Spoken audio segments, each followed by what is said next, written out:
중력은 다른 힘들에 비하면 물리적 실체라기보다 시공간이라는 무대 자체의 기하학적 결함에 가깝다. 알베르트 아인슈타인. 챕터 1. 통합의 꿈. 2089년 가을, 제네바 대형 강입자 충돌기의 지하 터널에서 마지막 실험이 끝났다. 27km 둘레의 거대한 고리 안에서 양성자들이 빛의 속도에 가깝게 가속되어 충돌하는 순간, 인류는 물리학 역사상 가장 중요한 발견과 동시에 가장 큰 절망을 마주했다. 힉스 보존의 발견으로부터 거의 80년이 지난 그 순간, 강력, 양력, 전자기력을 완벽하게 통합하는 대통일 이론이 마침내 완성되었다. 그러나 중력만은 여전히 그 틀 밖에 홀로 남아 있었다. 물리학자들이 꿈꿔온 만물의 이론은 사실상 4개의 기본 힘 중 3개만을 설명하는 불완전한 체계로 남게 되었다. 이는 단순한 학문적 미완성이 아니었다. 중력이 다른 힘들과 통합되지 않는다는 사실은 우주의 근본 구조에 대한 인류의 이해가 본질적으로 한계를 가지고 있음을 의미했다. 21세기 후반 과학계는 이전 어느 시대보다 자신감에 차 있었다. 양자역학과 상대성 이론이라는 20세기의 두 기둥은 수많은 실험으로 검증되었고, 표준 모형은 소립자들의 행동을 놀라운 정확도로 예측해냈다. 과학자들은 마침내 우주의 모든 비밀을 풀어낼 수 있다고 믿었다. 각국 정부는 물리학 연구에 전례 없는 투자를 쏟아부었고, 대중들은 곧 모든 자연현상이 하나의 우아한 수식으로 설명될 것이라 기대했다. 그러나 실험 결과는 냉혹했다. 중력은 끝내 다른 힘들과 통합되지 않았다. 끈이론, 루프 양자중력, 인과집합이론 등 수십 년간 개발된 모든 이론적 시도들이 실험적 검증 단계에서 하나씩 무너져갔다. 각 이론들은 저마다 수학적으로는 아름답고 논리적으로는 완벽해 보였지만, 실제 우주는 그 어떤 통합 방정식도 받아들이지 않았다. 2090년대에 들어서면서 과학계는 점차 받아들이기 어려운 현실과 마주했다. 중력이 통합되지 않는 이유가 인류의 기술적 한계나 지적 능력의 부족 때문이 아니라는 사실이 명확해졌다. 컴퓨터의 연산 능력은 이미 인간 두뇌의 수십만 배에 달했고, 양자 컴퓨터는 기존에는 불가능했던 복잡한 계산들을 순식간에 해결했다. 그럼에도 중력은 여전히 홀로 남아 있었다. 이는 우주 자체의 구조적 특성이었다. 중력이 다른 새 힘과 근본적으로 다른 성질을 가지고 있으며, 그 차이는 극복될 수 없는 것이라는 결론이 점차 받아들여지기 시작했다. 강력, 양력, 전자기력은 양자장 이론의 틀 안에서 완벽하게 기술될 수 있었다. 이들은 가상 입자의 교환으로 설명되었고, 확률적 양상을 보였으며 불확정성 원리를 따랐다. 반면 중력은 시공간 자체의 곡률로 나타났다. 질량과 에너지가 시공간을 휘게 만들고, 그 휘어진 시공간이 다시 물체의 운동을 결정하는 기하학적 현상이었다. 아인슈타인의 일반 상대성 이론이 보여준 이 관점은 여전히 유효했고, 블랙홀의 사건 지평선에서 중성자별의 내부 구조에 이르기까지 모든 중력 현상을 정확하게 예측해냈다. 문제는 이 두 가지 기술 방식이 근본적으로 양립할 수 없다는 점이었다. 양자역학은 확률과 불확정성을 기반으로 하는 반면, 일반 상대성 이론은 결정론적인 기하학을 바탕으로 했다. 양자역학에서는 입자의 위치와 운동량을 동시에 정확히 알 수 없지만, 일반 상대성 이론에서는 시공간의 곡률이 정확하게 결정되어야 했다. 이 근본적인 차이는 단순히 수학적 기법의 문제가 아니었다. 플랑크 척도라 불리는 극미시 영역에서 두 이론이 만나는 지점에서는 물리법칙 자체가 의미를 잃어버렸다. 시공간이 양자적으로 요동치는 그 영역에서는 거리와 시간의 개념조차 모호해졌다. 그러나 이 문제를 해결하기 위해 제안된 모든 이론들은 실험에서 검증되지 않았다. 2095년 국제물리학회는 역사적인 선언을 발표했다. 중력의 양자화와 힘의 대통합은 원칙적으로 불가능할 수 있다는 공식 성명이었다. 이는 과학사상 전례 없는 일이었다.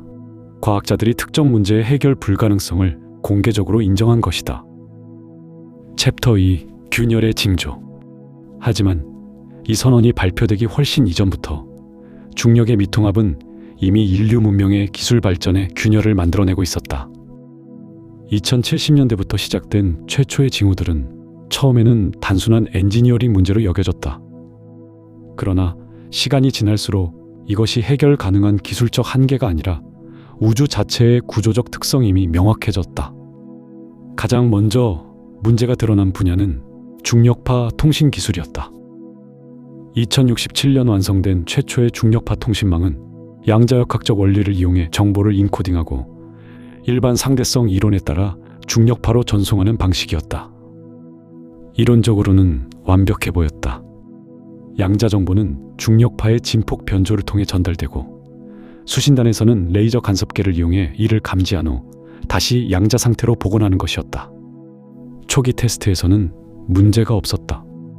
지구와 달 사이의 통신에서 양자 암호화된 메시지가 성공적으로 전송되었고 데이터 손실률도 예상 범위 내였다. 그러나 통신거리가 늘어날수록 예상하지 못한 현상이 나타나기 시작했다. 화성 궤도에서 실시한 실험에서는 전송된 양자 정보의 일부가 무작위로 변환되는 현상이 관찰되었다. 더 놀라운 것은 이 변환이 중력파의 전파 과정에서 일어나는 것이 아니라 송신과 수신 과정에서 발생한다는 점이었다. 문제의 핵심은 양자 정보를 중력파로 변환하는 인터페이스에 있었다. 양자역학에서는 정보가 확률적 파동 함수로 존재하지만 중력파는 시공간의 기하학적 변형으로 전파된다. 두 시스템 사이의 경계면에서 정보의 일부가 예측 불가능하게 손실되거나 변형되었다. 이는 단순한 기술적 불완전성이 아니었다. 플랑크 척도에서 일어나는 양자 중력 효과가 거시적 규모의 통신 시스템에까지 영향을 미치고 있었던 것이다. 비슷한 문제는 중력 조작 기술에서도 나타났다. 2074년 개발된 최초의 인공 중력 생성 장치는 양자 진공의 에너지 밀도를 조작해 국소적인 시공간 공류를 만드는 원리였다. 양자 장론에 따르면 진공 상태에서도 가상 입자들이 계속 생성되고 소멸하며 이들의 에너지 밀도를 인위적으로 변조하면 아인슈타인 장방 정식에 의해 중력장이 형성되어야 했다. 실제로 초기 실험은 성공적이었다. 실험실 규모에서는 예상대로 중력장이 생성되었고 물체의 낙하 궤도를 변경하는 것도 가능했다. 하지만 시설의 규모를 키우자 예상치 못한 불안정성이 나타났다. 중력장의 강도가 무작위로 요동치기 시작한 것이다. 더 심각한 것은 이 요동이 양자역학이나 일반 상대성 이론 어느 쪽으로도 설명되지 않는다는 점이었다. 연구진들은 처음에 이를 기술적 미숙함으로 여겼다. 양자 진공 조작 과정에서 발생하는 제어 오차나 시공간 공률 측정의 부정확성 때문이라고 생각했다. 하지만 수년간의 개선 작업에도 불구하고 불안정성은 사라지지 않았다. 오히려 시설이 정밀해질수록 요동의 패턴은 더욱 복잡하고 예측 불가능해졌다. 2078년 발표된 분석 결과는 충격적이었다. 중력장의 요동은 양자 진공과 시공간 기하학 사이의 경계에서 발생하는 본질적인 현상이었다. 양자역학에서는 진공 에너지가 확률적으로 분포하지만 일반 상대성 이론에서는 에너지 운동량 텐서가 확정적인 값을 가져야 한다. 두 이론이 만나는 지점에서 이 근본적인 차이가 물리적 모순을 만들어내고 있었던 것이다. 더 심각한 문제는 시공간 항법 시스템에서 드러났다. 2080년대에 개발된 양자 중력 나침반은 양자 얽힘을 이용해 시공간의 공률 변화를 측정하고 이를 바탕으로 정확한 위치와 속도를 계산하는 장치였다. 우주선이 고속으로 이동하거나 강한 중력장 근처를 지날 때 일반적인 관성항법 장치로는 정확한 위치 측정이 어려웠기 때문에 양자 효과를 이용한 새로운 접근법이 필요했다. 양자 중력 나침반의 원리는 얽힌 입자쌍을 이용하는 것이었다. 하나는 우주선에, 다른 하나는 지구의 기준점에 배치하여 두 입자 사이의 양자 상관관계 변화를 통해 시공간의 공률을 감지하는 방식이었다. 일반 상대성 이론에 따르면 중력장에서 시간이 느려지고 공간이 휘어지므로 이 변화가 양자 얽힘의 위상에도 영향을 미쳐야 했다. 초기 테스트에서는 예상대로 작동했다. 지구 궤도에서의 실험에서는 중력장의 변화가 양자 얽힘의 위상 변화로 정확히 측정되었다. 하지만 태양계 외곽으로 항법 시스템을 확장하자 심각한 오차가 발생하기 시작했다. 계산된 위치와 실제 위치 사이의 차이가 시간이 지날수록 누적되어 결국 항법 시스템 자체를 신뢰할 수 없게 되었다. 문제는 양자 얽힘이 중력장에서 예상과 다르게 작동한다는 점이었다. 양자역학에서는 얽힘이 거리에 무관하게 순간적으로 상관관계를 유지해야 하지만 실제로는 시공간의 곡률이 클수록 얽힘의 강도가 약해졌다. 이는 양자역학과 일반 상대성 이론 어느 쪽으로도 설명할 수 없는 현상이었다. 더욱 당황스러운 것은 이런 문제들이 단순히 극한 상황에서만 나타나는 것이 아니라는 점이었다. 일상적인 기술 영역에서도 양자역학과 일반 상대성 이론을 동시에 활용하려는 모든 시도가 예측 불가능한 실패를 낳았다. 2085년 도입된 양자 컴퓨터 기반 중력 시뮬레이션 시스템에서도 비슷한 문제가 발생했다. 양자 컴퓨터의 계산 결과와 실제 중력 현상 사이에는 항상 설명할 수 없는 차이가 존재했다. 이 모든 사례들이 공통적으로 가리키는 것은 하나였다. 중력이 다른 힘들과 통합되지 않는 것은 인간의 이론적 한계나 기술적 미숙함 때문이 아니었다. 우주 자체가 그렇게 설계되어 있었다. 양자역학과 일반 상대성 이론이 각각 완벽하게 정확함에도 불구하고 둘을 결합하려는 모든 시도는 필연적으로 실패할 수밖에 없었다. 2090년대에 들어서면서 과학계는 이 현실을 받아들이기 시작했다. 중력의 미통합은 해결해야 할 문제가 아니라 받아들여야 할 우주의 본질이었다. 이 인식의 전환은 단순히 학문적 겸손함의 표현이 아니었다. 인류 문명이 구축해온 모든 기술적 기반을 근본적으로 재검토해야 한다는 의미였다. 챕터 3. 불완전한 기반, 미완성 위에 세워진 문명. 이러한 인식의 전환은 곧바로 기술 개발 전략의 근본적 변화로 이어졌다. 22세기에 들어서면서 인류는 완전한 통합 이론의 부재를 전제로 한 새로운 기술 체계를 구축하기 시작했다. 이는 기존의 접근법과는 완전히 다른 패러다임이었다. 과거 세계들이 궁극적 통일을 목표로 삼았다면 22세기의 기술자들은 영원한 불완전성을 받아들이고 그 위에서 작동하는 시스템을 설계해야 했다. 가장 먼저 변화가 나타난 분야는 우주 항행 기술이었다. 21세기 말까지 개발된 추진 시스템들은 모두 양자역학과 일반 상대성 이론의 완전한 통합을 전제로 설계되었다. 그 결과 대부분의 시스템이 예상치 못한 에너지 손실과 궤도 이탈 현상을 보였다. 2101년 화성 정착지 건설 프로젝트에서 사용된 중력 조작 엔진들은 설계상으로는 완벽했지만 실제 운용에서는 계산된 효율의 67%밖에 달성하지 못했다. 이런 실패들을 겪으면서 엔지니어들은 새로운 접근법을 모색했다. 2110년대부터 등장한 적응형 추진 시스템은 완벽한 예측 대신 실시간 보정을 핵심으로 삼았다. 이 시스템들은 양자역학적 계산과 상대론적 계산을 별개의 모듈로 분리하고 둘 사이의 불일치를 지속적으로 모니터링하면서 경험적 보정 계수를 적용했다. 본질적으로 불완전한 이해를 전제로 한 기술이었다. 에너지 생산 분야에서도 비슷한 변화가 일어났다. 핵융합 발전소들은 플라즈마 제어를 위해 중력장 조작 기술을 활용했는데 이론적 계산과 실제 결과 사이의 차이로 인해 지속적인 불안정성에 시달렸다. 2118년 루나시티의 대형 정전 사고는 이런 불안정성이 극한에 달했을 때 어떤 일이 벌어지는지를 보여주었다. 12시간 동안 달 전체의 전력 공급이 중단되었고 복구 과정에서 3개의 추가 발전소가 연쇄적으로 정지했다. 이 사고 이후 에너지 공학자들은 근본적으로 다른 설계 철학을 채택했다. 새로운 발전소들은 이론적 최적화보다 실용적 안정성을 우선시했다. 플라즈마 제어 시스템은 더 이상 완벽한 중력장 계산에 의존하지 않고 수백 개의 센서가 실시간으로 수집하는 데이터를 바탕으로 끊임없이 조정되는 방식으로 작동했다. 효율성은 이론적 최대치의 80% 수준에 머물렀지만 안정성은 크게 향상되었다. 정보 처리 기술 분야에서는 더욱 흥미로운 변화가 나타났다. 양자 컴퓨터와 중력파 통신의 결합은 21세기 말부터 차세대 정보 네트워크의 핵심으로 여겨졌다. 중력파는 물질과 거의 상호작용하지 않기 때문에 완벽한 통신 매체로 간주되었고 양자 컴퓨터의 병렬 처리 능력과 결합하면 혁명적인 정보 처리 속도를 달성할 수 있으리라 기대되었다. 하지만 실제 구현 과정에서 예상치 못한 문제가 발생했다. 중력파 신호의 양자역학적 처리 과정에서 지속적인 정보 손실이 나타났다.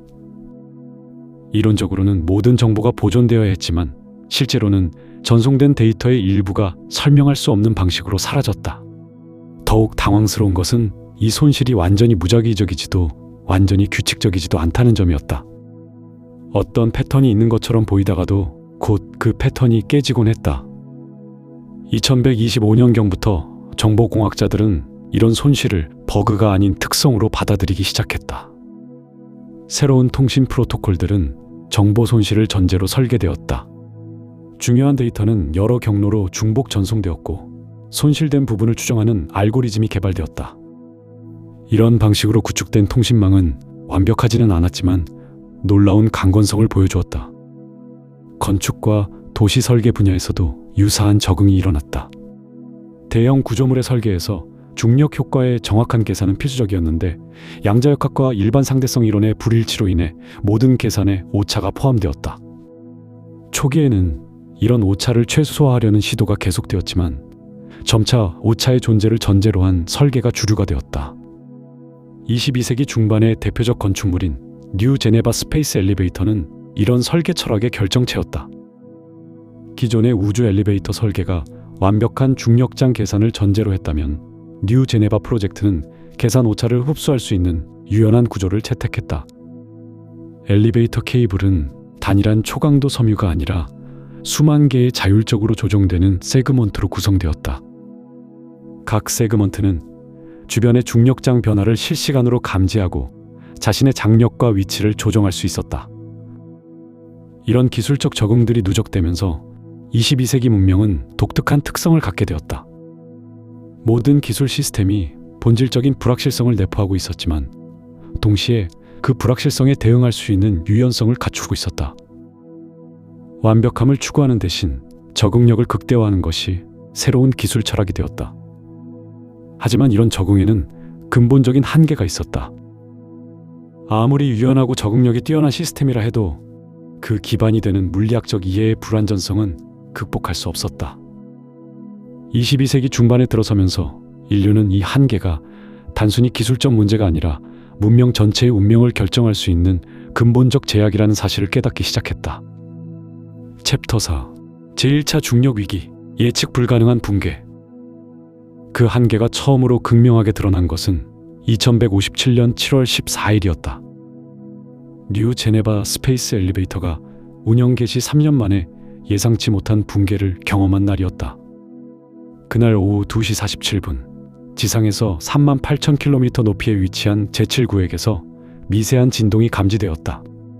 시스템의 자동 조정 메커니즘은 즉시 작동했고 수천 개의 세그먼트가 동시에 자신들의 위치를 재조정하기 시작했다. 하지만 이번에는 달랐다. 각 세그먼트가 최적화를 시도할수록 전체 시스템의 불안정성이 증폭되었다. 마치 오케스트라의 각 연주자가 자신만의 완벽한 연주를 추구하다가 전체 하모니를 파괴하는 것과 같았다. 오후 3시 12분, 연쇄적인 구조적 실패가 시작되었다. 제7구역에서 시작된 변형이 위아래로 급속히 전파되면서 전체 38만 킬로미터에 달하는 엘리베이터 구조물이 통제를 잃었다. 지상 관제센터의 엔지니어들은 실시간으로 쏟아지는 데이터를 보며 당황했다. 모든 개별 시스템은 정상적으로 작동하고 있었다. 각 세그먼트의 센서는 정확히 작동했고 재료의 강도도 설계 사양을 충족했으며 제어 알고리즘도 예상대로 동작했다. 그러나 전체 시스템은 붕괴하고 있었다. 이는 단순한 기술적 오작동이 아니라 더 근본적인 무엇인가가 잘못되었음을 의미했다. 사고조사위원회가 구성되어 6개월간의 정밀 분석이 진행되었다. 조사 결과는 충격적이었다. 붕괴의 원인은 중력장의 미세한 변동이었는데 이 변동은 기존의 모든 중력 이론으로는 예측할 수 없는 것이었다. 지구와 달의 중력장 상호작용, 태양계 내 다른 천체들의 영향, 심지어 은하계 중심의 중력파 효과까지 모든 요인을 고려한 계산에서도 이런 변동은 나타나지 않았다. 더욱 당혹스러운 것은 이 변동이 완전히 무작위적이지도 않다는 점이었다. 분명히 어떤 패턴이 있었지만 그 패턴을 설명할 수 있는 물리학적 원리를 찾을 수 없었다. 중력장은 마치 자신만의 언어로 말하고 있었지만 인류는 그 언어의 문법을 이해할 수 없었다. 양자역학의 정교한 수식도, 상대성 이론의 우아한 기하학도 이 현상 앞에서는 무력했다. 뉴 제네바 사고는 22세기 중반 과학계에 깊은 충격을 주었다. 그동안 과학자들은 중력의 미통합 문제를 단순히 이론 물리학의 미완성 과제로 여겨왔다. 언젠가는 해결될 것이며 그 전까지는 기존의 근사치와 적응형 기술로 충분히 대처할 수 있다고 믿었다. 하지만 뉴 제네바 사고는 이런 낙관론이 위험한 착각이었음을 보여주었다. 사고 이후 전 세계의 대형 구조물들이 긴급 점검에 들어갔다. 화성의 테라포밍 시설, 목성 궤도의 헬륨-3 채굴 플랫폼, 소행성대의 광물 추출 기지들이 모두 일시적으로 운영을 중단했다. 각 시설마다 예상치 못한 중력 이상 현상들이 발견되었다. 대부분은 아직 시스템의 안전 여유분 범위 내에 있었지만 그 여유분이 얼마나 오래 지속될지는 누구도 장담할 수 없었다. 이 시기에 과학계에는 새로운 학문 분야가 등장했다. 중력 불확정성 공학이었다. 이 분야의 연구자들은 중력을 완전히 이해하려 하지 않았다. 대신 중력의 예측 불가능성을 전제로 하여 그에 대응할 수 있는 시스템을 설계하는 방법론을 개발했다. 이들은 완벽한 예측 대신 강건한 적응을 추구했다. 중력 불확정성 공학의 핵심 원리는 확률적 설계였다. 모든 구조물은 다양한 중력 이상 시나리오를 고려하여 설계되었고 각 시나리오의 발생 확률은 과거 관측 데이터를 바탕으로 추정되었다. 물론 이런 확률 계산도 완전하지 않았다. 중력의 진정한 본질을 모르는 상태에서 계산된 확률이었기 때문이다. 하지만 최소한 완전한 무지보다는 나은 상태였다. 이런 새로운 접근법에도 불구하고 문제는 계속 누적되었다. 2159년에는 안드로메다 관측소의 정밀 망원경이 원인, 불명의 진동으로 관측 정확도를 잃었다. 2160년에는 토성 고리 채굴 시설에서 예상치 못한 궤도 변화가 발생해 3개월간 운영이 중단되었다. 2161년에는 알파 센타우리 탐사선의 중력 보조 기동이 실패하면서 임무가 완전히 좌절되었다. 각각의 사건들은 개별적으로는 해결 가능한 기술적 문제로 보였다. 하지만 전체적으로 보면 하나의 명확한 패턴이 드러났다. 인류의 기술이 복잡해질수록, 대규모가 될수록, 정밀해질수록 중력의 예측 불가능성으로 인한 문제도 더 자주, 더 심각하게 발생했다. 마치 우주 자체가 인간의 기술적 야심에 저항하는 것 같았다. 이런 상황에서 일부 과학자들은 급진적인 제안을 내놓기 시작했다. 아예 중력에 의존하지 않는 기술 체계를 구축해야 한다는 것이었다. 하지만 이는 현실적으로 불가능한 일이었다. 중력은 우주의 모든 곳에 존재하는 힘이었고 어떤 기술도 그 영향에서 완전히 자유로울 수는 없었다. 중력을 무시하는 것은 공기를 무시하고 비행기를 설계하는 것과 같았다. 챕터 5. 적응의 시대. 결국 인류는 다른 길을 선택할 수밖에 없었다. 2162년 제네바에서 열린 국제과학기술위원회에서 새로운 패러다임이 공식적으로 채택되었다.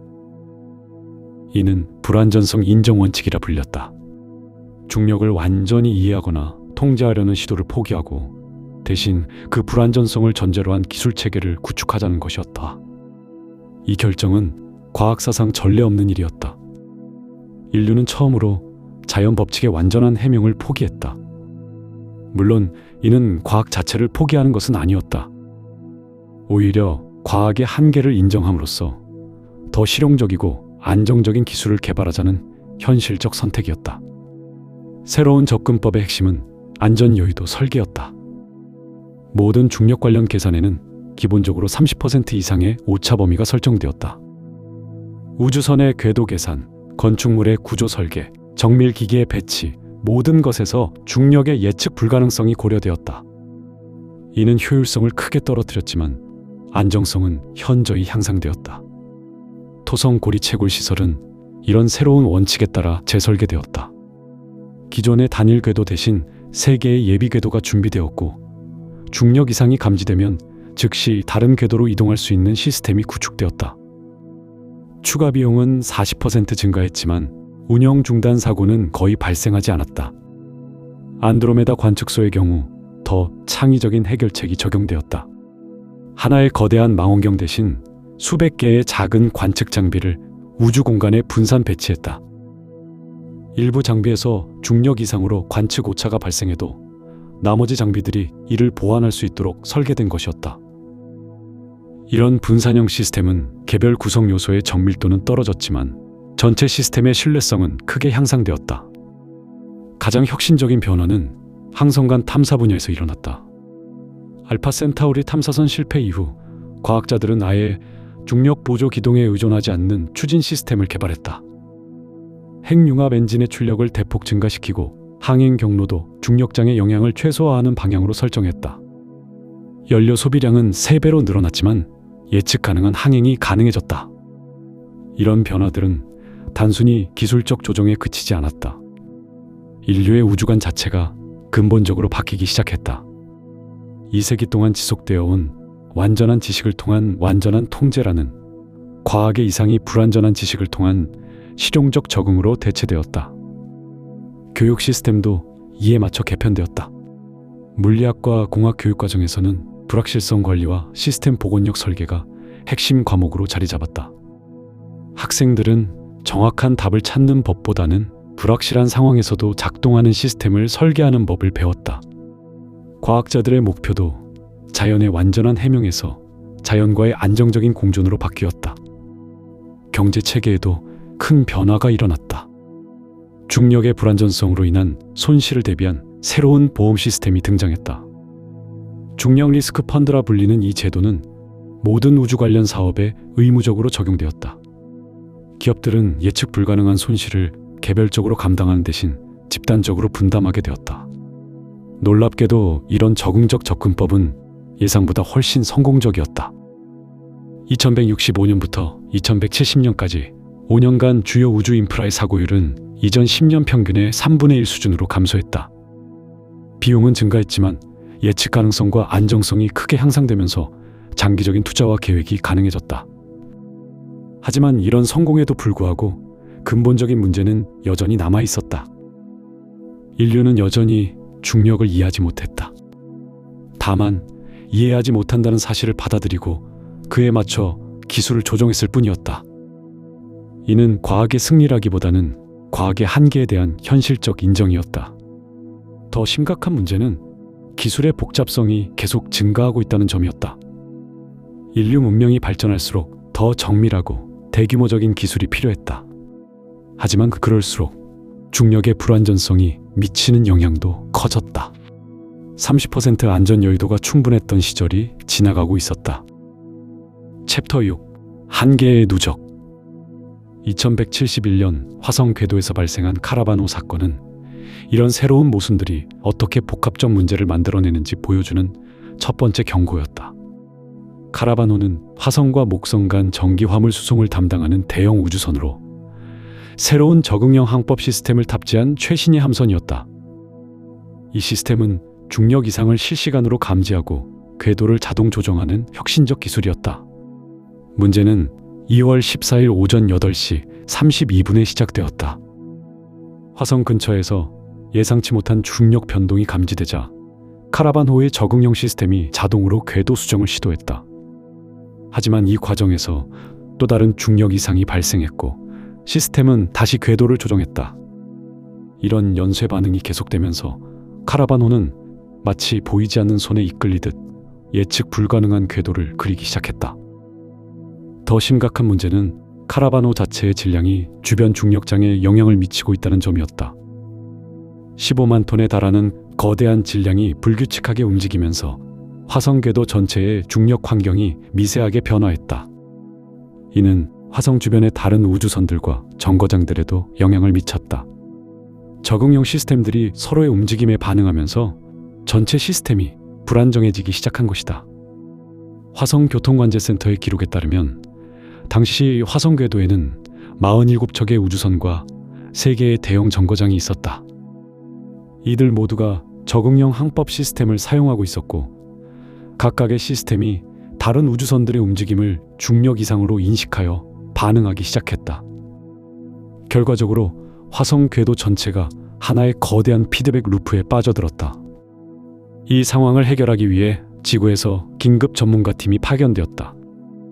하지만 그들이 도착했을 때는 이미 카라반호를 포함한 12척의 우주선이 궤도를 이탈한 상태였다. 다행히 인명피해는 없었지만 경제적 손실은 8천억 크레딧에 달했다. 무엇보다 충격적이었던 것은 이 모든 일이 기존 기술의 결함이 아니라 새로운 적응형 기술의 상호작용 때문에 발생했다는 점이었다. 카라반호 사건 이후 과학계는 적응형 기술들이 만들어내는 새로운 종류의 문제들을 심각하게 받아들이기 시작했다. 중력의 불완전성을 우회하려는 시도들이 오히려 더 복잡하고 예측하기 어려운 문제들을 낳고 있었다.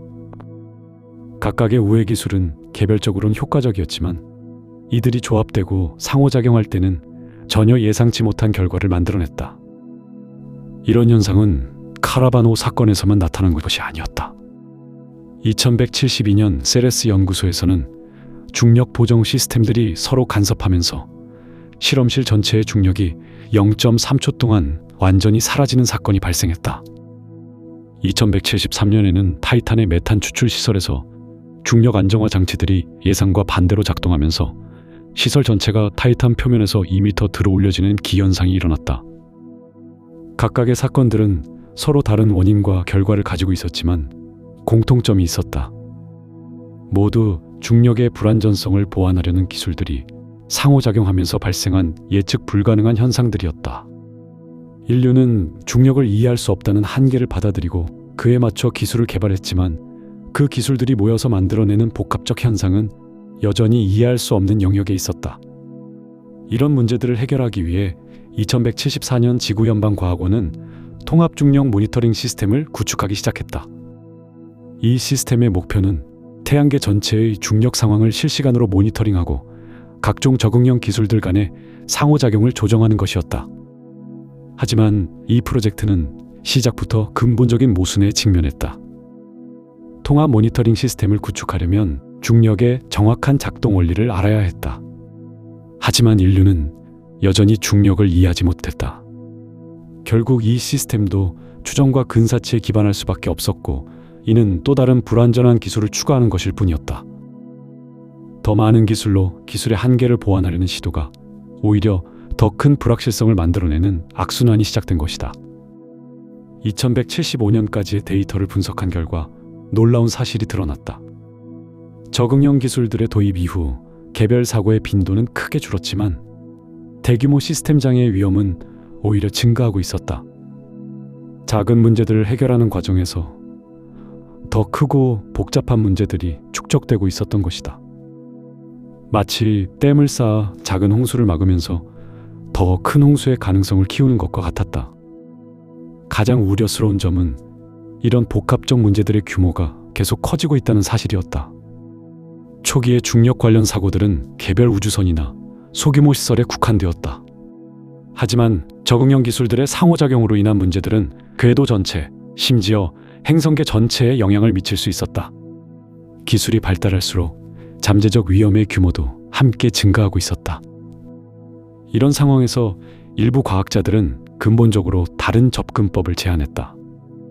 중력의 불완전성을 우회하려 하지 말고 아예 중력에 의존하지 않는 기술을 개발하자는 것이었다. 하지만 이 제안은 현실적으로 불가능했다. 우주에서 활동하는 모든 물체는 중력의 영향을 받을 수밖에 없었고 중력을 완전히 배제한 기술은 존재할 수 없었다. 결국 인류는 딜레마에 빠졌다. 중력의 불완전성을 받아들이고 그에 맞춰 기술을 조정하면 복합적 문제들이 발생했다. 그렇다고 중력을 무시할 수도 없었다. 과학이 완전할 수 없다는 현실을 받아들인다고 해서 그 한계가 사라지지는 않았다. 오히려 한계를 우회하려는 노력들이 새로운 한계들을 만들어내고 있었다. 2176년 목성 연구소에서 발표한 보고서는 이런 상황을 냉정하게 진단했다.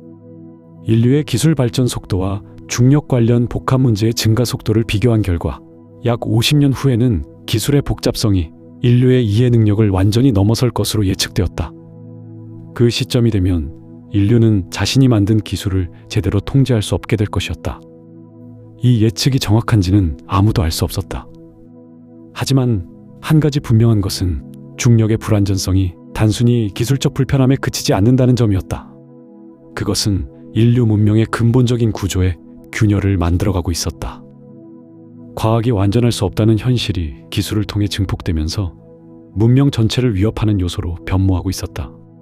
챕터 7. 제2차 중력 위기.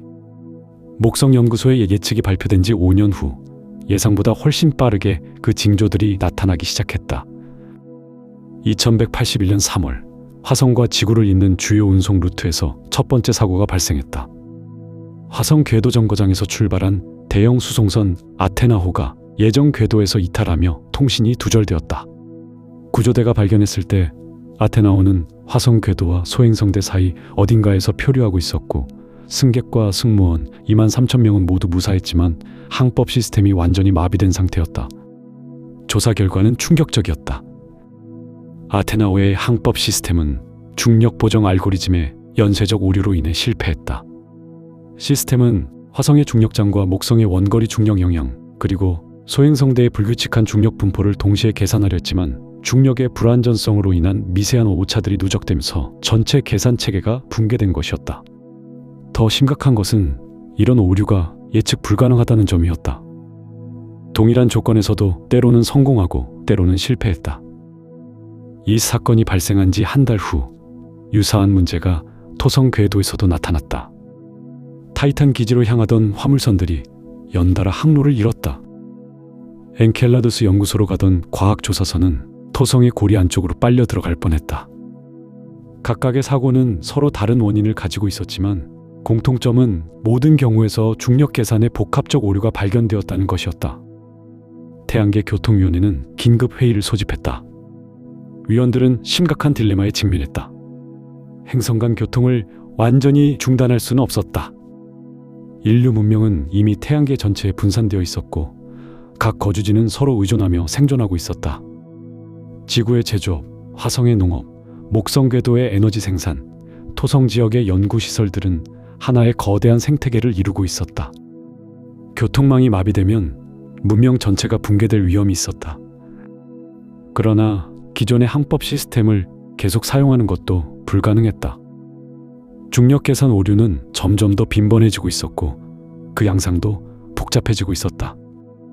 과학자들은 문제의 근본 원인을 파악하려 했지만 중력 자체가 다른 힘들과 통합되지 않는 상황에서 완벽한 해결책을 찾는 것은 불가능했다. 부분적인 해결책들은 있었지만 그것들은 또 다른 문제들을 만들어냈다.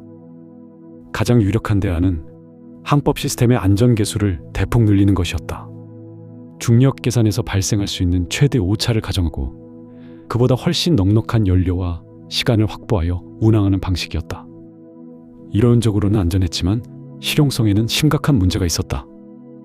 운송 비용이 기존의 3배에서 5배로 증가했고 운송 시간도 2배 이상 늘어났다. 이런 변화는 태양계 경제에 즉각적인 충격을 가했다. 화성에서 생산되던 농산물의 가격이 급등했다.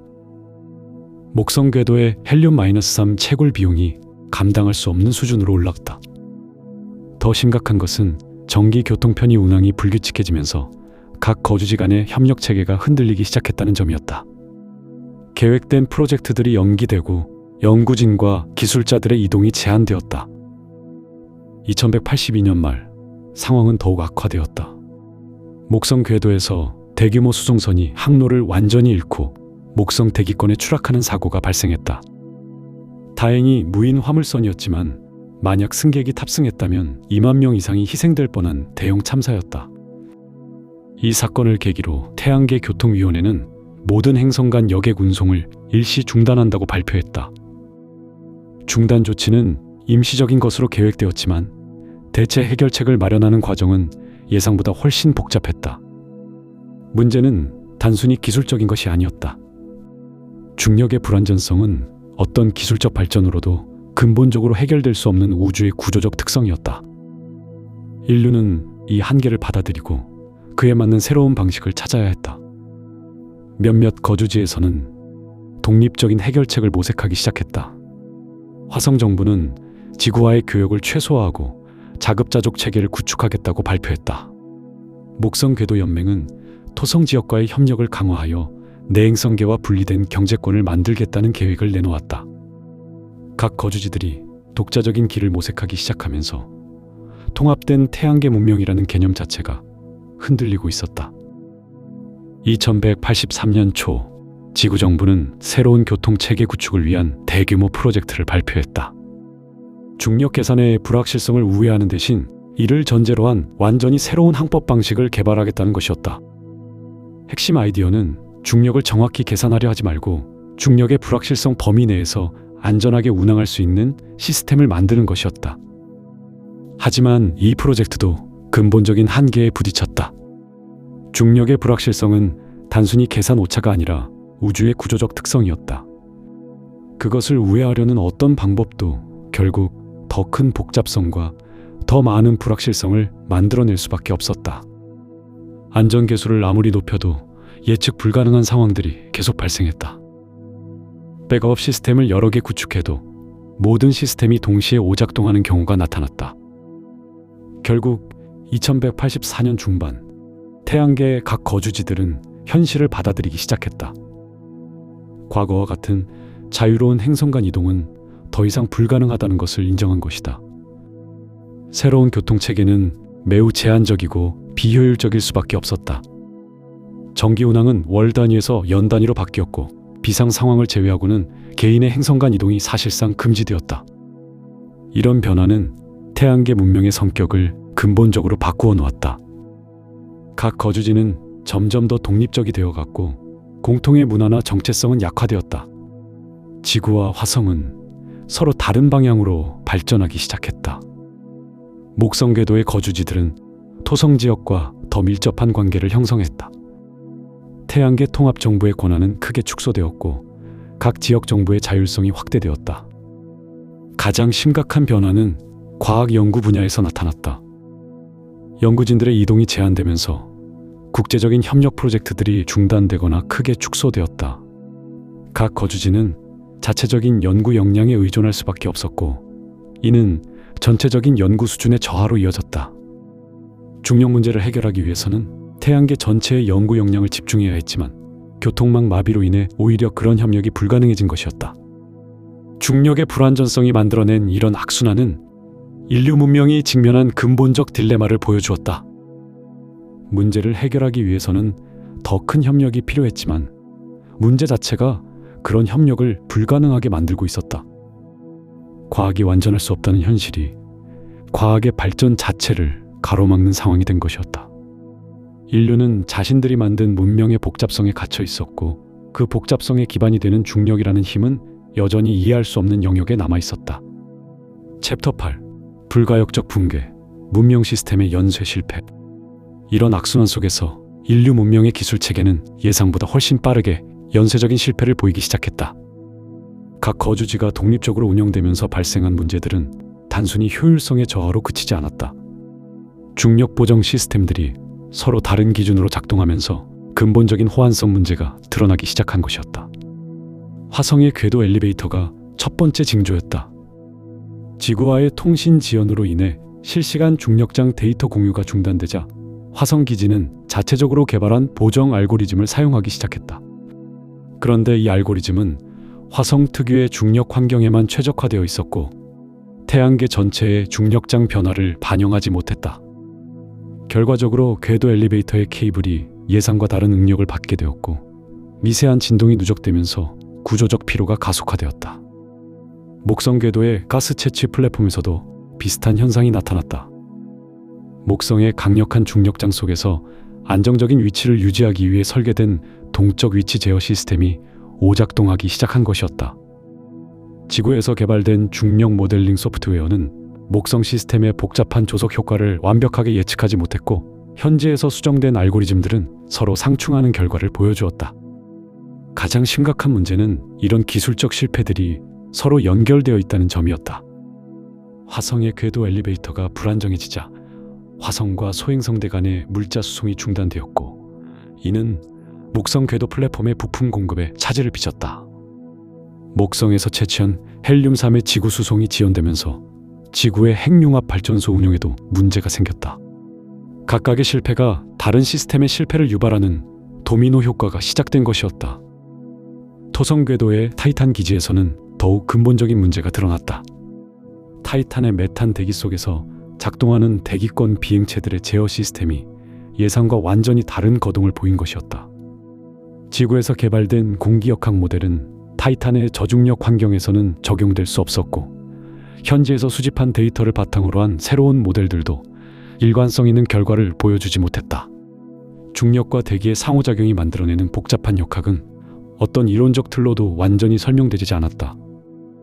이런 기술적 실패들의 근본 원인은 명확했다. 인류의 모든 기술은 중력을 하나의 알려진 상수로 취급하면서 개발되었지만 실제로는 중력이 예측 불가능한 변수였던 것이다. 각 환경에서 관측되는 중력의 특성은 미묘하게 달랐고, 이런 차이들은 기존의 물리학 이론으로는 설명할 수 없었다. 더 심각한 것은 이런 변화들이 시간에 따라 달라진다는 점이었다. 어제까지 정확하게 작동했던 시스템이 오늘 갑자기 오류를 일으키는 일이 빈번해졌다. 각 거주지의 과학자들은 이런 현상을 설명하기 위해 새로운 이론들을 제시했지만 이 이론들은 서로 양립할 수 없었다. 화성의 연구진은 중력장의 국소적 변동성을 강조했고, 목성 시스템의 과학자들은 대질량 천체가 만들어내는 비선형 효과에 주목했다. 타이탄의 연구팀은 중력과 전자기장의 상호작용을 새로운 변수로 제시했다. 각자의 관측 환경에서는 나름대로 설득력 있는 이론들이었지만 태양계 전체에 적용할 수 있는 통합된 모델은 존재하지 않았다. 통신망의 지연으로 인해 이론적 논쟁조차 제대로 진행될 수 없었다. 지구에서 화성까지의 통신 지연은 평균 16분이었고 목성까지는 43분이 걸렸다. 실시간 토론이 불가능한 상황에서 과학적 합의를 이루기는 거의 불가능했다. 각 거주지는 자신들의 이론적 틀에 갇혀 있었고, 다른 지역의 관측 결과를 검증하거나 반박할 수 있는 기회도 제한되어 있었다. 더욱 심각한 문제는 이런 이론적 분화가 기술 개발에도 직접적인 영향을 미쳤다는 점이었다. 각 거주지에서 개발되는 새로운 기술들은 서로 다른 물리학적 가정에 기반하고 있었고, 따라서 상호 호환성이 점점 낮아졌다. 화성에서 개발된 중력 보정 기술을 목성 시스템에 적용하려고 하면 예상과 완전히 다른 결과가 나왔다. 반대로 목성에서 성공적으로 작동하는 기술을 화성에 도입하면 시스템 전체가 불안정해졌다. 이런 기술적 분화는 경제적 파급 효과도 가져왔다. 각 거주지가 서로 다른 기술 표준을 사용하게 되면서 부품과 장비의 호환성이 크게 떨어졌다.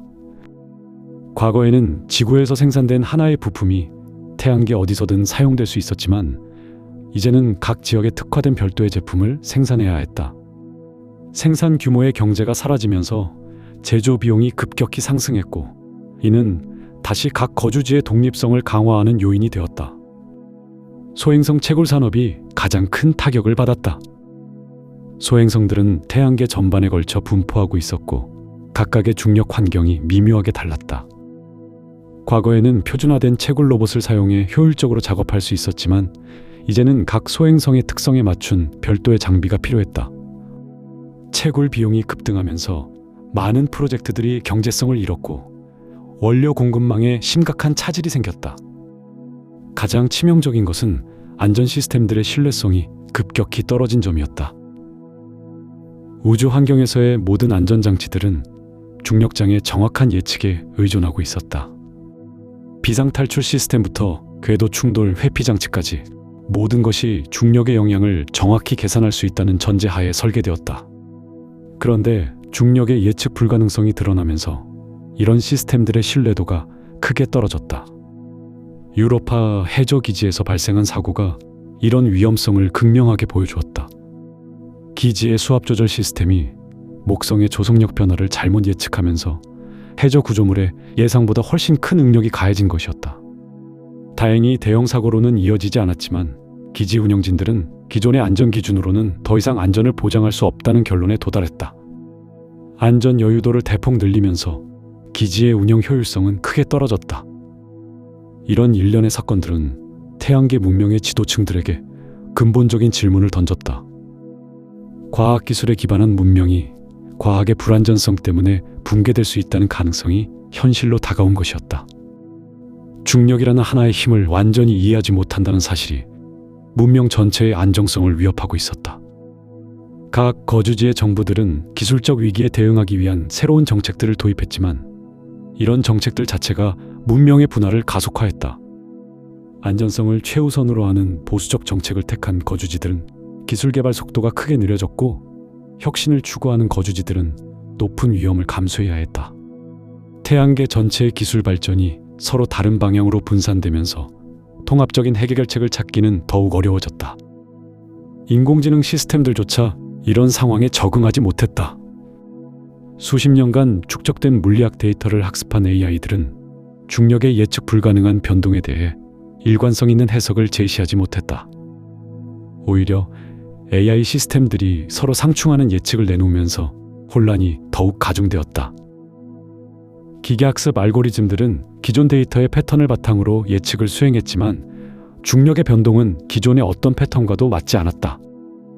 결국 태양계 문명은 완전히 새로운 형태의 기술 체계를 모색해야 하는 상황에 직면했다. 중력을 정확히 예측할 수 없다면 중력의 불확실성을 전제로 한 기술을 개발해야 했다. 이는 기존 문명의 근본적인 패러다임 전환을 의미했다. 효율성과 정확성을 추구했던 과거의 기술 철학 대신 불확실성과 적응성을 중시하는 새로운 접근법이 필요했다. 그러나 이런 패러다임 전환은 단순히 기술적인 문제가 아니었다. 인류 문명의 전체적인 가치관과 세계관의 변화를 요구하는 것이었다.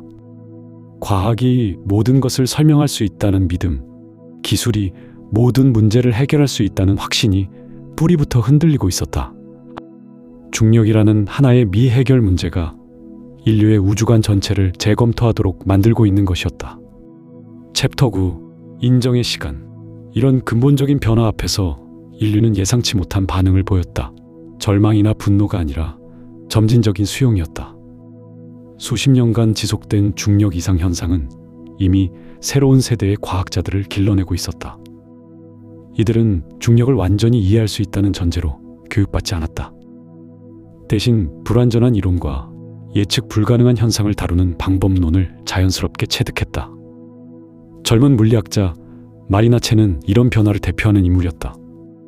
그녀가 대학원에 입학했을 때 중력 이상 현상은 이미 20년째 계속되고 있었다. 첸에게 중력은 처음부터 예측 불가능한 힘이었다. 그녀는 중력을 완전히 통제할 수 있다는 기대 없이 연구를 시작했고, 오히려 그런 제약 조건 안에서 가능한 최선의 해법을 모색하는 것에 집중했다. 첸의 연구팀은 기존의 접근법과는 완전히 다른 방향을 택했다. 중력을 정확히 예측하려 하는 대신 중력의 변동 범위를 추정하고 그 범위 안에서 작동할 수 있는 시스템을 설계했다. 이들이 개발한 새로운 우주선 설계 방식은 고정된 궤도 계산에 의존하지 않았다. 대신 실시간으로 중력장의 변화를 감지하고 그에 맞춰 추진 시스템을 조정하는 적응형 항법 체계를 구축했다. 이런 접근법은 기존의 효율성 개념을 완전히 바꾸어 놓았다. 과거에는 연료 소모량을 최소화하고 비행 시간을 단축하는 것이 우주항해의 목표였다. 하지만 중력의 불확실성을 고려하면 예비 연료를 충분히 확보하고 경로 변경에 유연하게 대응할 수 있는 여유를 두는 것이 더 중요해졌다. 효율성보다는 안정성과 적응성이 우선되는 새로운 설계 철학이 등장한 것이었다. 이런 변화는 우주 정거장과 달 기지의 건설 방식에도 영향을 미쳤다. 기존의 구조물들은 정확한 중력 계산을 바탕으로 한 고정적인 설계를 따랐지만 새로운 건축 기법은 중력 변동에 견딜 수 있는 유연한 구조를 추구했다. 건물의 뼈대는 중력의 변화에 맞춰 조정될 수 있도록 설계되었고, 생활 공간은 중력이 갑작스럽게 변할 때도 거주자의 안전을 보장할 수 있는 보안 시설들을 갖추었다. 그러나 이런 기술적 적응보다 더 중요한 변화는 인류의 인식 구조에서 일어났다. 과학 교육 체계가 근본적으로 재편되었다. 과거의 물리학 교육이 명확한 법칙과 정확한 예측에 중점을 두었다면, 새로운 교육 과정은 불확실성을 다루는 방법론과 근사의 활용, 오차 범위 내에서의 최적화 기법 등을 중시했다. 젊은 학생들은 중력이 완전히 이해되지 않는다는 사실을 자연스럽게 받아들였다. 그들에게 과학은 모든 것을 완벽하게 설명하는 도구가 아니라 제한된 조건 안에서 최선의 답을 찾아가는 과정이었다. 이런 인식 변화는 과학 연구의 목표 자체를 바꾸어 놓았다. 절대적 진리의 발견보다는 실용적 해법의 개발이 더 중요해진 것이었다.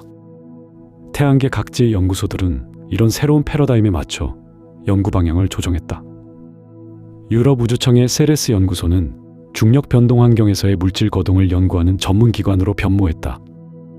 화성의 마리노벨리 실험실은 불완전한 이론을 바탕으로 한 엔지니어링 솔루션 개발에 집중했다. 목성계의 연구시설들은 극한 환경에서의 적응형 기술 개발을 주요 임무로 삼았다.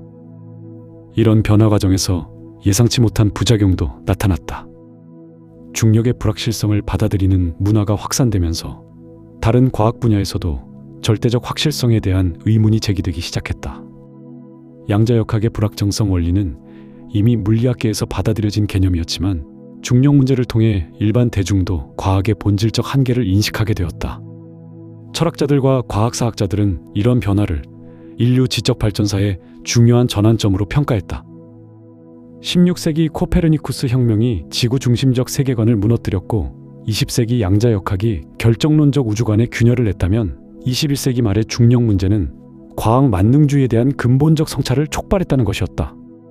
하지만 이런 변화가 과학에 대한 불신으로 이어지진 않았다. 오히려 과학의 역할과 한계를 더 정확히 이해하는 계기가 되었다. 과학은 여전히 인류가 우주를 이해하고 문제를 해결하는 가장 강력한 도구였다. 다만 그 도구가 만능이 아니라는 점을 인정하게 된 것이었다.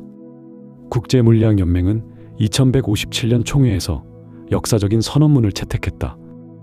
이 선언문은 중력의 완전한 통합이론 개발을 공식적으로 포기한다는 내용을 담고 있었다.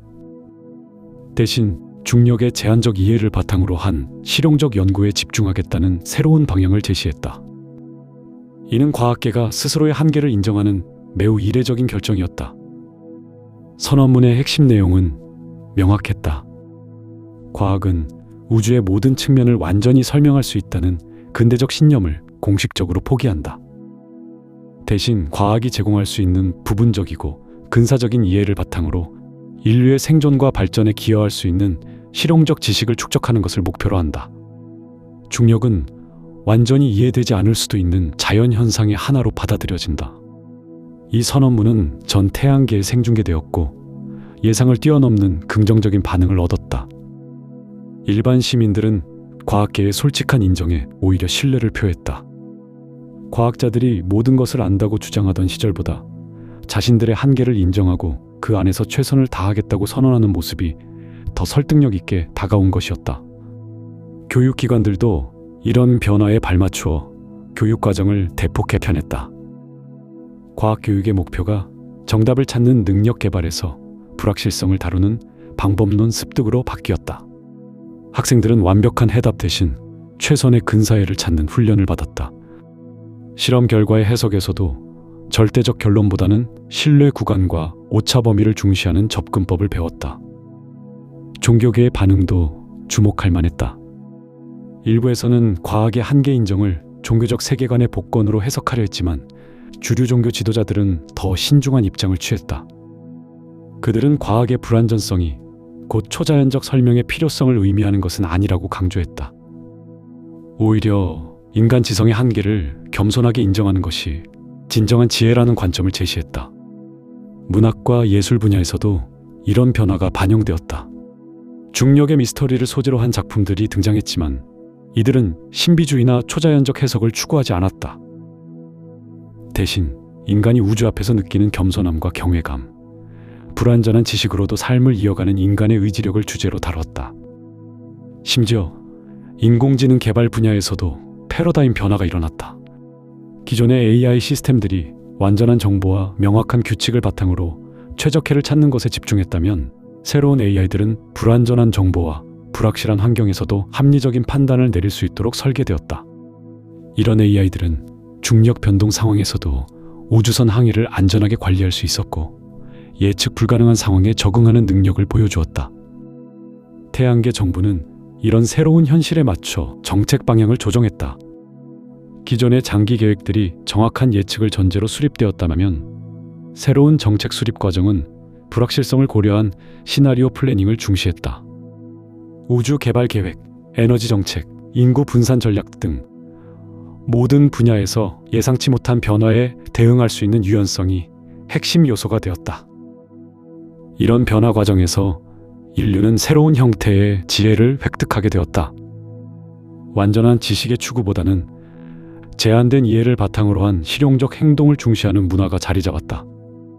과학적 방법론은 여전히 존중받았지만 그 결과에 대한 해석은 훨씬 겸손해졌다. 중력 문제로 시작된 이런 변화는 결국 인류 문명의 성숙을 의미했다. 모든 것을 통제하고 예측할 수 있다는 오만함에서 벗어나 불확실성과 함께 살아가는 방법을 배우게 된 것이었다. 이는 패배가 아니라 새로운 형태의 승리였다.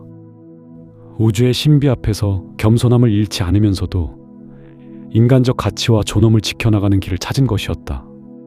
그리고 이 모든 변화의 중심에는 여전히 미해결 상태로 남아있는 중력이 있었다. 중력은 더 이상 정복해야 할 대상이 아니라 인류가 우주와 맺는 관계의 본질을 보여주는 상징이 되었다.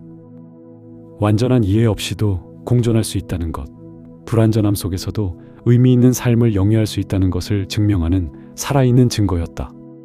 챕터 10. 미완성의 우주. 이렇게 변화된 문명 속에서 새로운 세대들이 자라났다. 이들에게 중력의 미해결 상태는 더 이상 충격적인 발견이 아니었다.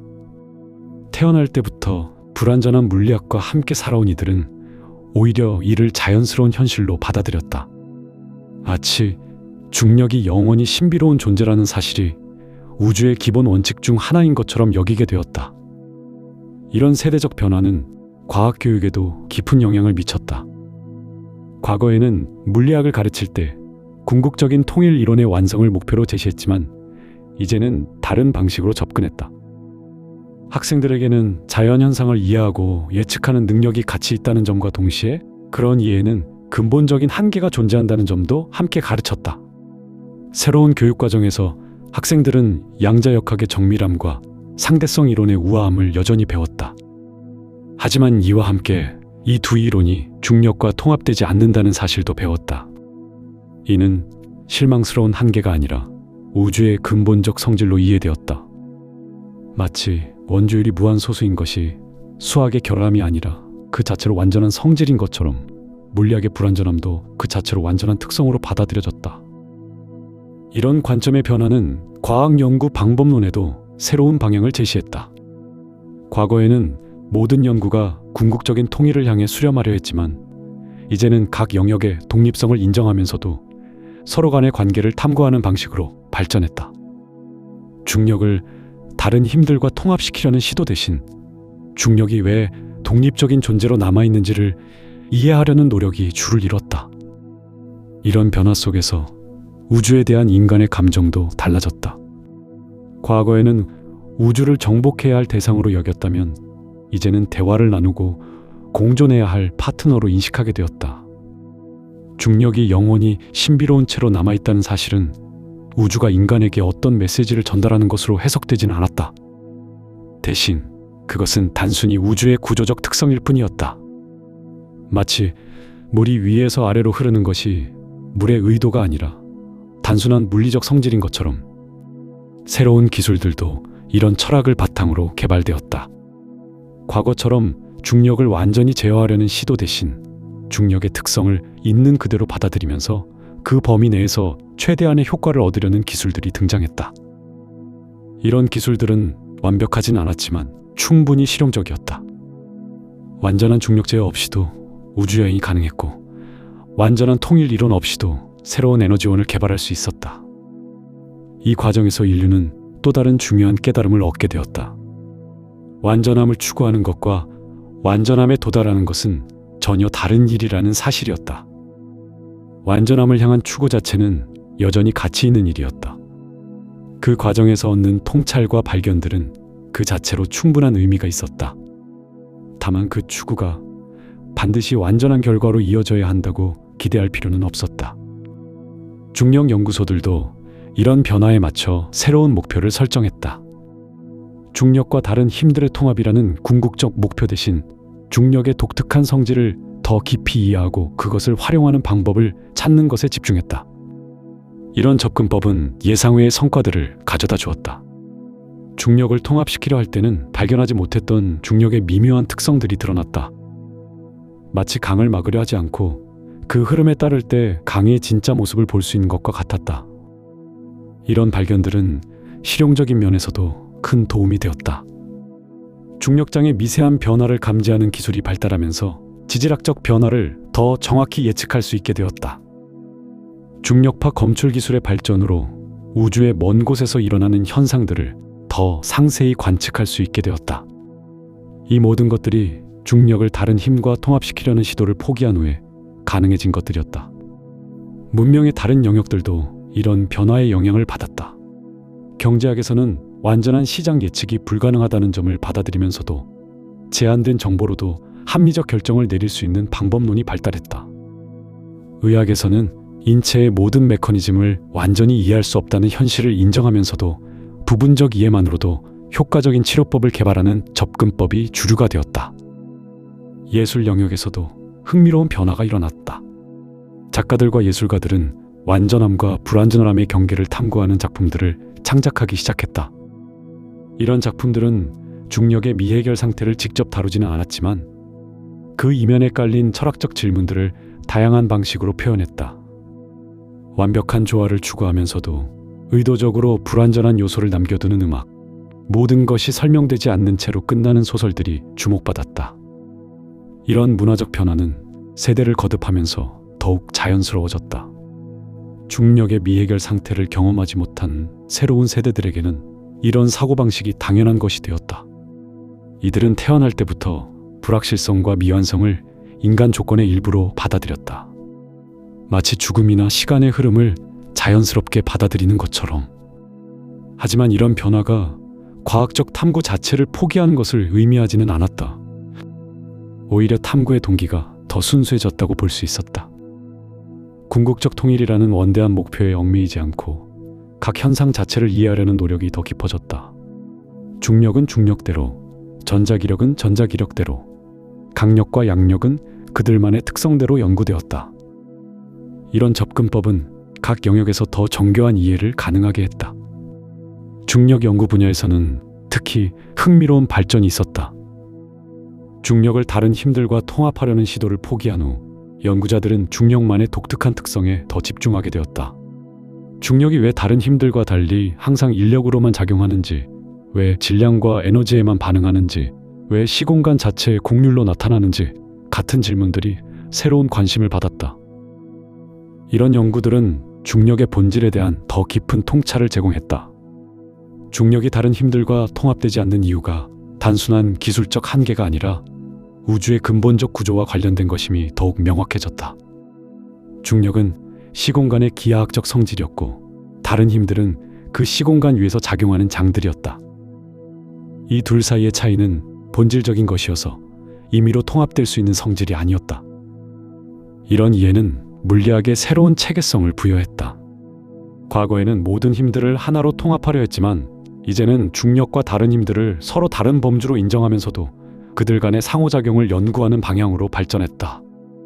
이는 생물학에서 동물과 식물을 서로 다른 생명체로 분류하면서도 그들 간의 생태계적 관계를 연구하는 것과 비슷했다. 우주론 분야에서도 새로운 접근법이 등장했다. 빅뱅 이론과 우주 팽창 같은 기존 이론들은 여전히 유효했지만 이제는 이런 이론들이 완전한 설명을 제공한다고 기대하지 않았다. 대신 현재 관측 가능한 현상들을 설명하는 유용한 모델들로 인식되었다. 우주의 궁극적 운명이나 기원에 대한 완전한 답을 찾으려는 노력보다는 현재 우주에서 일어나고 있는 과정들을 더 정확히 이해하려는 노력에 집중했다. 이런 변화는 과학 철학에도 깊은 영향을 미쳤다. 과학적 지식의 본질에 대한 이해가 근본적으로 바뀌었다. 과학이 절대적 진리를 발견하는 활동이라는 관념에서 벗어나 자연 현상에 대한 유용하고 정확한 모델을 구성하는 활동으로 재정이 되었다. 이런 관점에서 과학적 이론들은 완전함을 지향하지만 결코 완전함에 도달할 수 없는 근사치들로 이해되었다. 중력이 주는 교훈은 이런 새로운 과학 철학의 상징이 되었다. 중력은 인간이 자연을 이해할 수 있는 능력의 놀라운 힘을 보여주는 동시에 그 능력의 한계도 명확히 드러내는 존재였다. 일반 상대성 이론을 통해 중력을 시공간의 곡률로 이해할 수 있게 된 것은 인간 지성의 위대한 성취였다. 하지만 그 중력이 다른 힘들과 통합되지 않는다는 사실은 인간 지성의 근본적 한계를 보여주는 것이었다. 이런 양면성은 인류에게 성숙한 자기인식을 가져다 주었다. 과거에는 과학의 성공에 도취되어 모든 것을 알 수 있다는 오만에 빠지거나 반대로 과학의 한계에 절망하여 모든 것을 포기하려는 극단으로 치우치는 경우가 많았다. 하지만 중력 문제를 통해 인류는 이 두 극단 사이의 균형점을 찾게 되었다. 새로운 세대의 과학자들은 이런 균형 감각을 자연스럽게 체득했다. 이들은 자연현상을 탐구하는 일에 여전히 열정을 가지고 있었지만 그 탐구가 완전한 답에 도달해야만 의미가 있다고 생각하지는 않았다. 탐구 과정 자체에서 얻는 통찰과 발견들이 그 자체로 가치 있는 것으로 여겨졌다. 이런 변화는 기술 개발 방식에도 영향을 미쳤다. 과거에는 이론적 완성을 기다린 후 기술을 개발하려 했지만 이제는 불완전한 이론이라도 실용적 가치가 있다면 적극적으로 활용했다. 중력에 대한 불완전한 이해만으로도 충분히 유용한 기술들을 개발할 수 있다는 것이 증명되었다.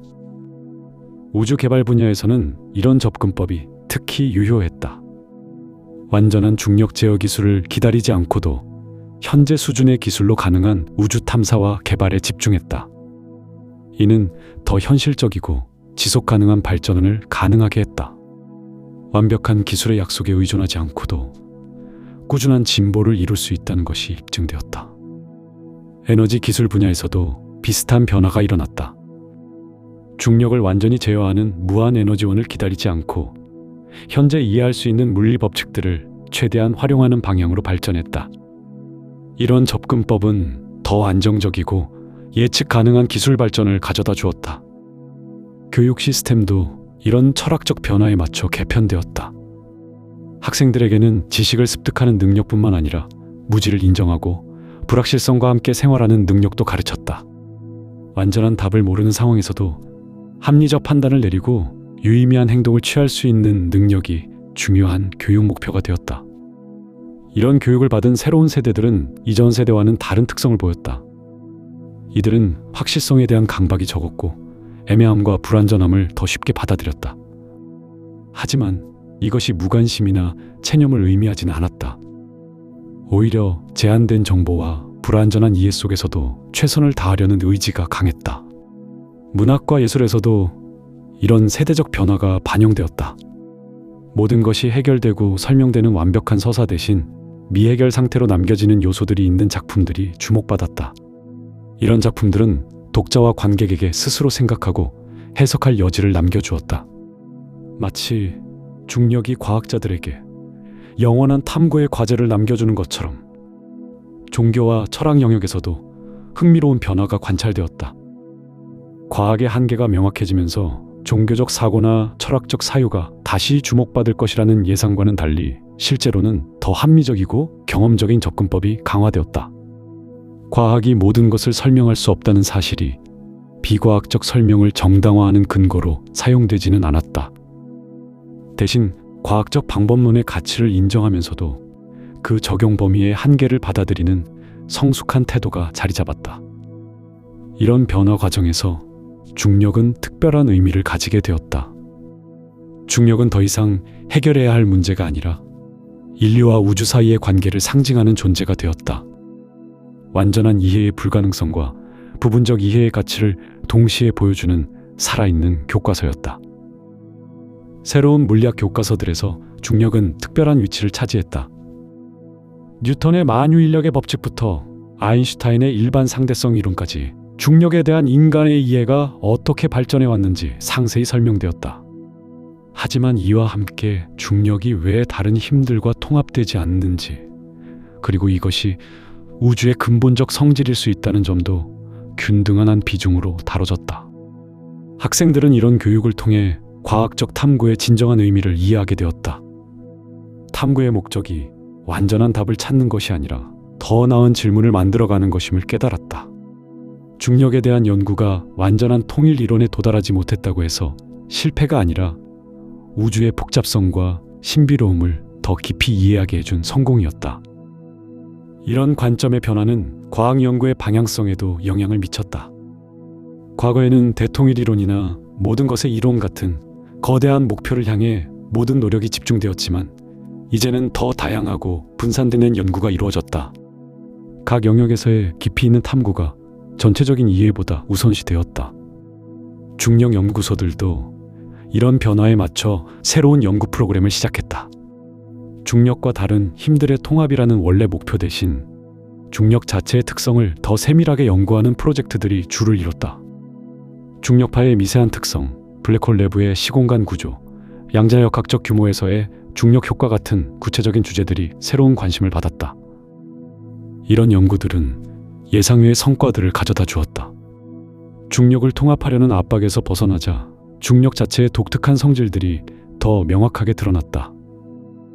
중력이 시공간의 곡률이라는 아인슈타인의 통찰이 얼마나 깊이 있는 것이었는지 새삼 확인되었다. 우주론 연구에서도 새로운 발견들이 이어졌다. 암흑물질과 암흑에너지의 존재가 확인되면서 우주가 생각보다 훨씬 복잡하다는 사실이 밝혀졌다. 이런 발견들은 과거라면 궁극적 통일 이론의 필요성을 더욱 강조하는 증거로 해석되었을 것이다. 하지만 이제는 우주의 복잡성을 있는 그대로 받아들이면서 각 현상을 독립적으로 이해하려는 노력이 더 가치 있게 여겨졌다. 이런 변화 과정에서 가장 인상적인 것은 과학자 사회의 분위기 변화였다. 과거에는 경쟁적이고 성취지향적인 문화가 강했다면 이제는 협력적이고 과정지향적인 문화가 자리 잡았다. 완전한 해답을 찾아야 한다는 압박에서 벗어나자 연구자들은 더 창의적이고 다양한 접근을 시도할 수 있게 되었다. 젊은 과학자들에게 주어지는 조언도 달라졌다. 과거에는 큰 문제를 해결하려고 노력하라는 격려가 많았다면 이제는 작은 문제라도 깊이 있게 탐구하라는 조언이 더 일반적이었다. 각자의 연구가 전체적인 그림에 어떻게 기여하는지 알 수 없어도 그 자체로 가치가 있다는 인식이 확산되었다. 이런 변화는 과학 연구의 질적 향상으로 이어졌다. 단기적인 성과에 대한 압박이 줄어들면서 연구자들은 더 장기적이고 근본적인 문제들에 집중할 수 있게 되었다. 완전한 답을 서둘러 찾으려 하지 않고 문제 자체를 더 깊이 이해하려는 노력이 증가했다. 국제적인 과학 협력도 이런 변화에 영향을 받았다. 과거에는 각국이 궁극적 발견의 영광을 차지하려는 경쟁이 치열했다면 이제는 더 개방적이고 공유지향적인 협력이 이루어졌다. 완전한 해답이 불가능하다는 인식이 확산되면서 독점의 의미가 줄어들고 공유의 가치가 커졌다. 이런 국제협력은 특히 중력 연구 분야에서 두드러졌다. 세계 각국의 연구소들이 중력파 검출, 블랙홀 관측, 우주론 연구 등에서 데이터와 통찰을 공유하며 협력했다. 어느 한 국가가 중력의 비밀을 독점할 수 있다는 환상이 사라지면서 더 순수한 의미의 국제협력이 가능해졌다. 일반 대중의 과학에 대한 인식도 변화했다. 과거에는 과학이 모든 문제를 해결해 줄 것이라는 맹신이나 반대로 과학이 아무것도 해결할 수 없다는 회의가 극단적으로 대립했다. 하지만 이제는 더 균형 잡힌 시각이 자리 잡았다. 과학의 가치를 인정하면서도 그 한계를 받아들이는 성숙한 태도가 일반화되었다. 이런 대중의 인식 변화는 과학 정책에도 영향을 미쳤다. 획기적인 돌파구를 기대하며 단기간에 막대한 투자를 하는 방식에서 꾸준하고 지속적인 지원을 통해 점진적 발전을 도모하는 방식으로 정책 방향이 바뀌었다. 이는 더 안정적이고 예측 가능한 과학 발전을 가능하게 했다. 교육 정책에서도 비슷한 변화가 일어났다. 정답을 빨리 찾는 능력보다는 좋은 질문을 만들고 불확실성을 다루는 능력을 기르는 교육이 강조되었다. 학생들은 모르는 것이 있다고 해서 부끄러워할 필요가 없으며 오히려 그것이 새로운 탐구의 출발점이 될 수 있다는 점을 배웠다. 이런 교육을 받은 세대들은 사회의 다른 영역에서도 새로운 접근 방식을 보여주었다. 경제, 정치, 사회 문제들에 대해서도 완전한 해결책을 성급하게 찾으려 하기보다는 점진적 개선과 적응을 통한 발전을 추구했다. 중력 문제에서 배운 교훈이 인간 사회 전반에 적용된 것이었다. 예술과 문화 영역에서는 더욱 흥미로운 변화가 관찰되었다. 완결성과 명확성을 추구하던 전통적 예술 양식에서 벗어나 의도적으로 미완성과 애매함을 포용하는 새로운 장르들이 등장했다. 음악가들은 해결되지 않는 불협화음을 작품의 핵심 요소로 활용했고, 소설가들은 모든 갈등이 해소되지 않는 채로 끝나는 서사를 실험했다. 이런 작품들은 독자와 관객에게 완성되지 않은 여백을 남겨주어 그들 스스로가 의미를 채워넣을 수 있게 했다. 건축 분야에서도 이런 철학이 반영된 새로운 양식이 나타났다. 건물들은 여전히 기능적으로 완전했지만 의도적으로 미완성의 느낌을 주는 디자인 요소들을 포함했다. 마치 계속 성장하고 변화할 수 있는 가능성을 열어두는 것처럼 설계되었다. 이런 건축물들은 거주자들에게 완고한 완결성 대신 유연한 적응성을 제공했다. 철학계에서는 이런 변화를 불완전성의 미학이라고 명명했다. 이는 동양의 와비사비 철학과 서양의 실존주의가 만나 새로운 형태로 발전한 것이었다. 인간 존재의 근본적 불완전성을 결함으로 보지 않고 아름다움의 원천으로 인식하는 관점이었다. 중력의 미해결 상태가 이런 철학적 전환에 상징적 촉매 역할을 했다. 종교 영역에서도 흥미로운 변화가 일어났다. 전통적으로 종교는 궁극적 진리나 완전한 구원을 약속하는 체계로 기능했지만, 이제는 불완전함과 함께 살아가는 지혜를 제공하는 역할에 더 집중했다. 신비주의적 전통들이 재조명받았는데, 이들이 오래전부터 완전한 이해의 불가능성과 그 속에서도 찾을 수 있는 의미에 대해 통찰을 제공해왔기 때문이었다. 심리학과 정신의학에서도 패러다임 변화가 관찰되었다. 과거에는 정신적 완전함이나 최적의 상태를 치료 목표로 설정했지만, 이제는 불완전함과 취약성을 인간 조건의 자연스러운 부분으로 받아들이는 접근법이 주류가 되었다. 이런 변화는 실제로 더 효과적인 치료 결과를 가져다 주었다. 완벽해져야 한다는 압박에서 벗어난 환자들이 오히려 더 건강한 적응을 보였기 때문이었다. 경제학에서는 불확실성 경제학이라는 새로운 분과가 등장했다. 시장을 완전히 예측하고 통제할 수 있다는 전제에서 벗어나 근본적 불확실성을 전제로 하는 경제 모델들이 개발되었다. 이런 모델들은 완전한 효율성을 추구하지 않는 대신 회복력과 적응력을 중시했다. 중력 연구에서 배운 교훈처럼 부분적 이해만으로도 실용적인 의사결정을 내릴 수 있다는 접근법이 경제 정책에 적용되었다. 정치학에서도 비슷한 변화가 일어났다. 완벽한 정치 체제를 찾으려는 이상주의적 시도들이 줄어들고, 대신 불완전하지만 지속적으로 개선 가능한 제도들을 구축하려는 노력이 증가했다. 민주주의의 가치가 재평가되었는데, 이는 완벽한 결정을 내리는 체제가 아니라 실수를 교정할 수 있는 체제라는 인식 때문이었다. 국제관계에서도 이런 철학적 변화의 영향이 나타났다. 완전한 평화나 절대적 안보를 추구하기보다는 갈등을 관리하고 협력을 증진하는 메커니즘을 구축하는 데 집중했다. 중력이 다른 힘들과 통합되지 않으면서도 우주의 조화를 깨뜨리지 않는 것처럼 국가들도 완전한 통합 없이도 평화로운 공존이 가능하다는 모델이 주목받았다.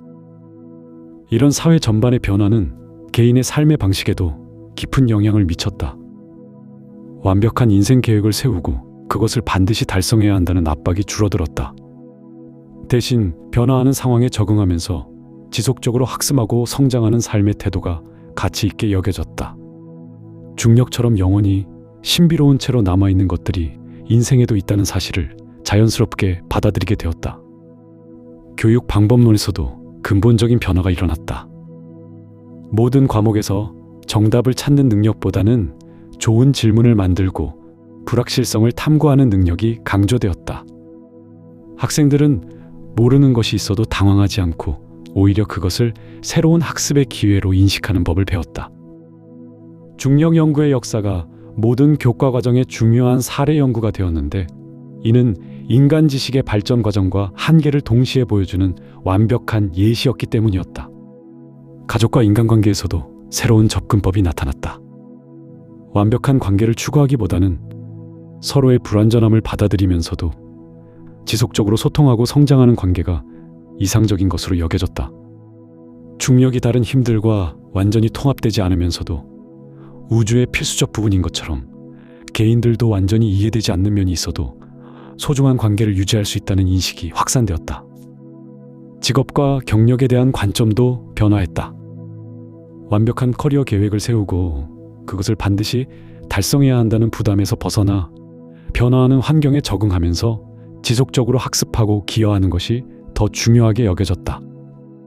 실패나 방향 전환이 더 이상 치명적인 것으로 인식되지 않았고 오히려 성장과 발견의 기회로 받아들여졌다. 창의성과 혁신에 대한 이해도 깊어졌다. 과거에는 창의성을 완전히 새로운 것을 만들어내는 능력으로 이해했지만 이제는 기존의 불완전한 요소들을 새로운 방식으로 조합하고 연결하는 능력으로 인식되었다. 중력 연구에서도 완전히 새로운 발견보다는 기존 지식의 새로운 조합과 해석에서 통찰이 나온다는 사실이 확인되었다. 예술가들은 이런 변화된 창의성 개념을 적극적으로 활용했다. 완성된 작품을 만들기보다는 관객이나 독자와 함께 완성해가는 참여형 작품들이 증가했다. 마치 과학자들이 자연과 대화하듯이 예술가들도 관객과 대화하는 작품을 만들어갔다. 스포츠와 게임 분야에서도 흥미로운 변화가 나타났다. 완벽한 승리보다는 과정에서의 성장과 도전이 더 중요하게 여겨졌다. 실패를 통한 학습이 성공만큼이나 가치 있는 경험으로 인정받았다. 중력의 미해결 상태처럼 영원히 도전할 수 있는 목표가 있다는 것이 오히려 활동의 지속적인 동기가 된다는 인식이 확산되었다. 기술 개발 분야에서는 적정 기술의 개념이 새롭게 주목받았다. 최첨단이고 완벽한 기술보다는 실제 필요에 적합하고 지속 가능한 기술이 더 가치 있다고 여겨졌다. 중력 기술에서도 완전한 제어 대신 실용적 활용에 집중하는 접근법이 더 나은 결과를 가져다 준 것과 같은 맥락이었다. 환경과 생태에 대한 인식에서도 변화가 일어났다. 자연을 완전히 통제하려는 시도에서 벗어나 자연의 복잡성과 예측 불가능성을 인정하면서 그와 조화롭게 살아가는 방법을 찾는 노력이 증가했다. 중력이 우주의 다른 힘들과 다르면서도 전체 시스템의 필수적 부분인 것처럼 인간도 자연 생태계의 특별하면서도 통합된 부분임을 인식하게 되었다. 의료 분야에서는 완전한 치료보다는 질병과의 공존을 추구하는 접근법이 발달했다. 모든 질병을 완전히 제거하려 하기보다는 환자가 질병이 있어도 의미 있는 삶을 살 수 있도록 돕는 것이 더 중요한 목표가 되었다. 이는 중력의 미해결 상태가 물리학의 실패가 아니라 새로운 가능성의 시작임을 인식한 것과 같은 발상의 전환이었다. 노화와 죽음에 대한 인식도 변화했다. 영원한 젊음이나 불멸을 추구하기보다는 한정된 시간 안에서 의미 있는 삶을 사는 방법에 더 집중했다. 중력이 영원히 신비로운 채로 남아있으면서도 그 자체로 아름다운 것처럼 인간의 유한성도 그 자체로 완전한 것으로 받아들여졌다. 새로운 세대들은 이런 변화된 세계관 속에서 이전 세대와는 다른 꿈과 목표를 가지게 되었다. 세상을 완전히 바꾸려는 거대한 야망보다는 자신이 속한 작은 공동체에서 지속적으로 기여하는 것을 더 가치 있게 여겼다. 중력 연구가 궁극적 통합보다는 각 현상의 깊이 있는 이해에 집중하게 된 것처럼 개인들도 자신의 영역에서 깊이와 진정성을 추구했다. 이런 변화는 경쟁 중심의 사회에서 협력 중심의 사회로의 전환을 가속화했다. 완전한 승리를 목표로 하는 제로섬 게임에서 함께 성장할 수 있는 윈윈 게임으로 사회 패러다임이 바뀌었다.